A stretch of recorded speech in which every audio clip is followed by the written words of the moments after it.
Assalamualaikum warahmatullahi wabarakatuh. Nama saya Suena, NIM 1812147. Di sini saya akan menerangkan materi mengenai pengembangan komponen evaluasi dalam kurikulum. Nah, materi yang pertama yaitu mengenai pengertian evaluasi. Apa sih evaluasi itu? Evaluasi adalah suatu proses mengukur, menilai, dan memberi keputusan. Evaluasi dalam bahasa Inggris disebut dengan evaluation, yaitu suatu proses sistematis untuk menentukan atau membuat keputusan sampai sejauh mana tujuan program telah dicapai. Adapun evaluasi menurut salah satu tokoh, yaitu menurut Edwin, beliau mengemukakan bahwa evaluasi adalah suatu tindakan atau suatu proses untuk menentukan sesuatu. Jadi, dapat disimpulkan bahwa evaluasi ini merupakan suatu komponen untuk melihat efektivitas pencapaian tujuan. Materi yang selanjutnya yaitu mengenai fungsi, peran, tujuan, dan manfaat evaluasi. Yang pertama yaitu fungsi evaluasi. Menurut Scriven, beliau mengemukakan bahwa fungsi evaluasi ini terbagi menjadi dua hal pokok. Yang pertama itu fungsi formatif, dan yang kedua itu fungsi sumatif. Nah, fungsi formatif ini dilaksanakan apabila hasil yang diperoleh dari suatu kegiatan evaluasi diarahkan untuk memperbaiki bagian tertentu atau sebagian kurikulum yang sedang berkembang. Sedangkan fungsi sumatif dihubungkan dengan penyimpulan mengenai kebaikan dari sistem secara keseluruhan. Adapun fungsi-fungsi lain dari evaluasi yaitu yang pertama secara psikologis, di mana evaluasi berfungsi membantu siswa untuk mengetahui sejauh mana kegiatan yang telah dilakukan sesuai dengan apa yang hendak dicapai. Yang kedua yaitu secara sosiologis, di mana evaluasi berfungsi untuk mengetahui apakah peserta didik sudah cukup mampu untuk terjun ke masyarakat atau belum. Yang ketiga yaitu secara didaktis metodis, di mana evaluasi berfungsi untuk membantu guru menempatkan peserta didik dalam suatu kelompok sesuai dengan kemampuan dan kecakapannya masing-masing, serta membantu guru dalam usaha memperbaiki proses pembelajarannya. Yang keempat, evaluasi berfungsi untuk mengetahui kedudukan peserta didik dalam kelompok.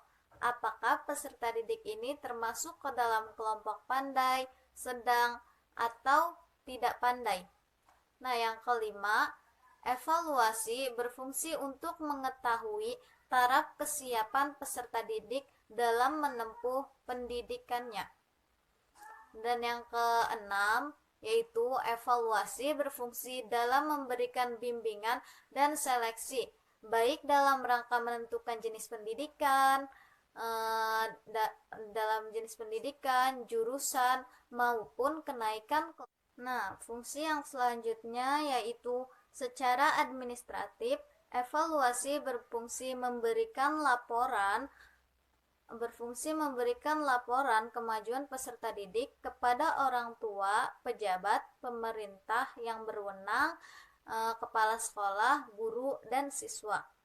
Nah, dapat disimpulkan bahwa fungsi evaluasi dalam pendidikan ini mencakup keseluruhan aspek pendidikan yang harus dilakukan secara berkesinambungan sehingga dapat diketahui kemajuan yang telah dicapai maupun hal-hal yang masih menjadi kekurangan atau kelemahan untuk dilakukan perbaikan demi meningkatkan kualitas pendidikan. Yang kedua yaitu peran evaluasi, di mana evaluasi dilaksanakan untuk meneliti hasil dan proses belajar siswa, untuk mengetahui kesulitan-kesulitan yang melekat pada proses belajar itu.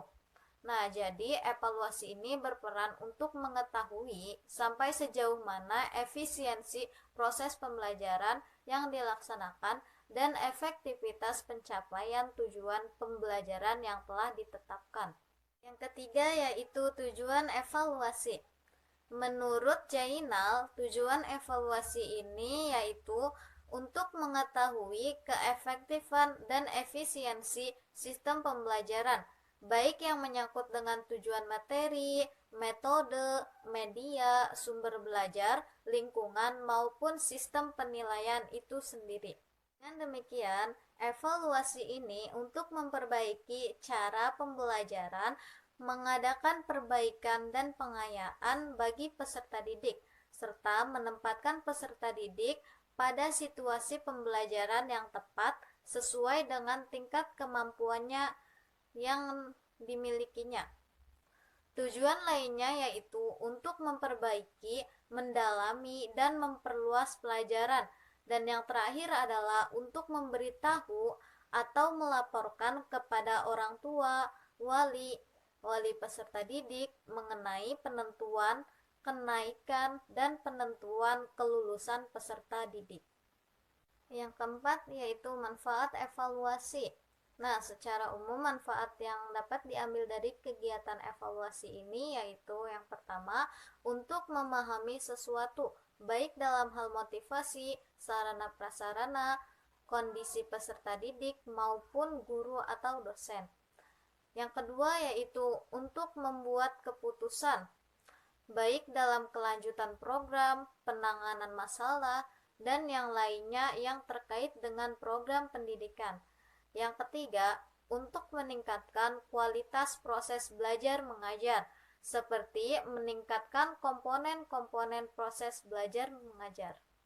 Jadi yang selanjutnya itu yang mengenai jenis-jenis evaluasi. Jenis-jenis evaluasi ini terbagi ke dalam 4 bagian. Yang pertama itu evaluasi penempatan, yaitu evaluasi yang diadakan di awal tahun ajaran baru.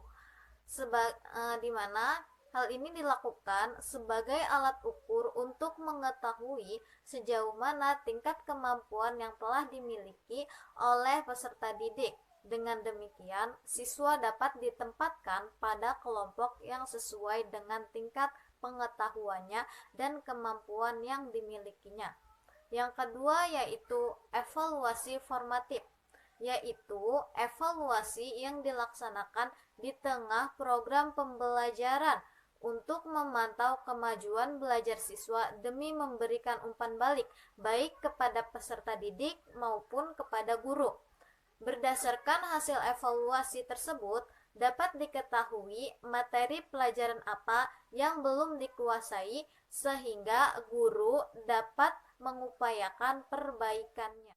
Yang ketiga yaitu evaluasi diagnostik, yaitu evaluasi yang digunakan untuk mendiagnosa kesalahan belajar siswa dan mengupayakan perbaikannya. Pada evaluasi ini, maka harus dilakukan terlebih dahulu tes formatif untuk mengetahui ada tidaknya bagian mana yang belum dikuasai siswa sehingga dapat dibuat butir-butir soal yang tingkat kesukarannya relatif rendah untuk mendeteksi. Yang keempat yaitu evaluasi sumatif, yaitu evaluasi yang diberikan pada akhir tahun ajaran untuk memberikan nilai sebagai dasar menentukan kelulusan atau pemberian sertifikat bagi siswa yang telah menyelesaikan pelajaran dengan baik. Ruang lingkup evaluasi ini mencakup seluruh bahan pelajaran yang telah diberikan sepanjang jenjang pendidikan.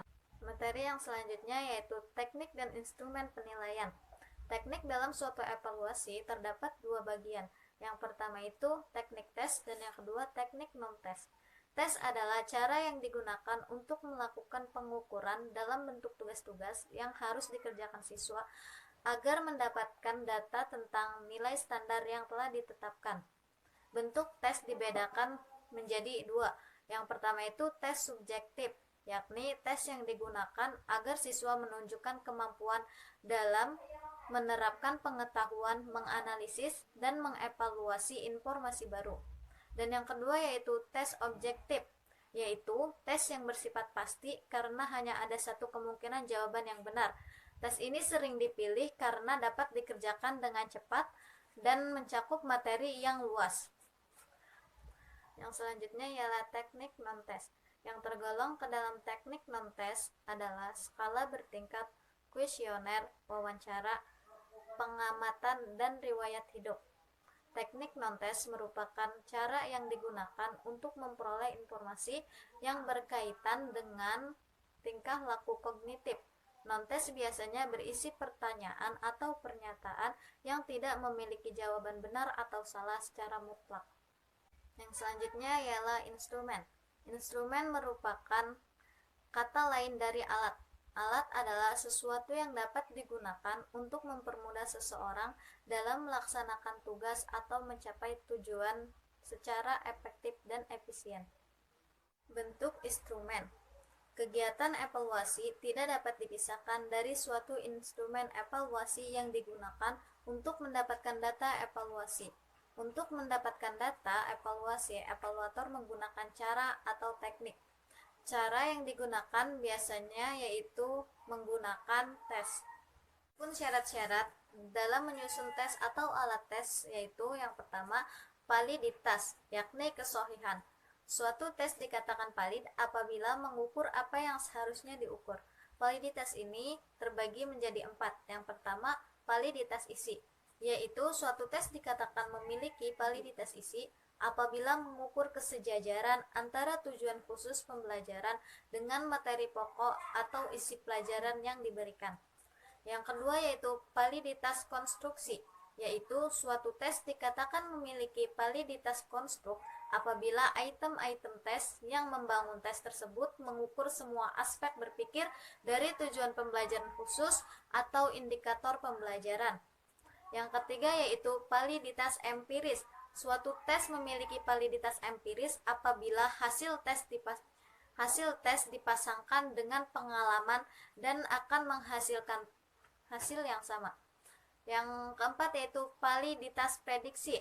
Apabila tes tersebut memiliki kemampuan untuk memprediksi prestasi yang akan dicapai seseorang di masa yang akan datang. Yang kedua yaitu reliabilitas, sering disebut taraf kepercayaan dan sering disebut juga dengan keterandalan. Suatu tes dapat dikatakan reliabilitas apabila tes tersebut dipergunakan untuk mengukur secara berulang-ulang namun memberikan hasil yang tetap atau sama. Yang ketiga yaitu daya beda butir. Daya beda butir terdiri dalam 2 kategori, yaitu beda butir soal secara kuantitatif dan kualitatif. Daya beda butir dimaksudkan mengkaji soal-soal tes dari segi kesanggupan tes tersebut dalam membedakan siswa yang memiliki kemampuan rendah dengan siswa yang memiliki kemampuan tinggi. Yang keempat, efektivitas, yakni dalam suatu pelaksanaan tes atau penilaian tersebut tidak membutuhkan biaya yang mahal, tenaga yang banyak, dan waktu yang lama. Dan yang kelima yaitu objektivitas. Penilaian harus dilaksanakan secara objektif. Untuk itu, penilaian harus adil, terencana, berkesinambungan, menggunakan bahasa yang dapat dipahami siswa, dan menerapkan kriteria yang jelas dalam pembuatan keputusan atau pemberian angka. Jadi, teknik dan instrumen penilaian atau evaluasi memiliki kesinambungan, di mana suatu teknik atau cara melakukan tes maupun non-tes membutuhkan suatu instrumen atau alat dalam melaksanakannya. Mungkin itu saja materi yang dapat saya sampaikan, kurang lebihnya mohon maaf. Assalamualaikum warahmatullahi wabarakatuh.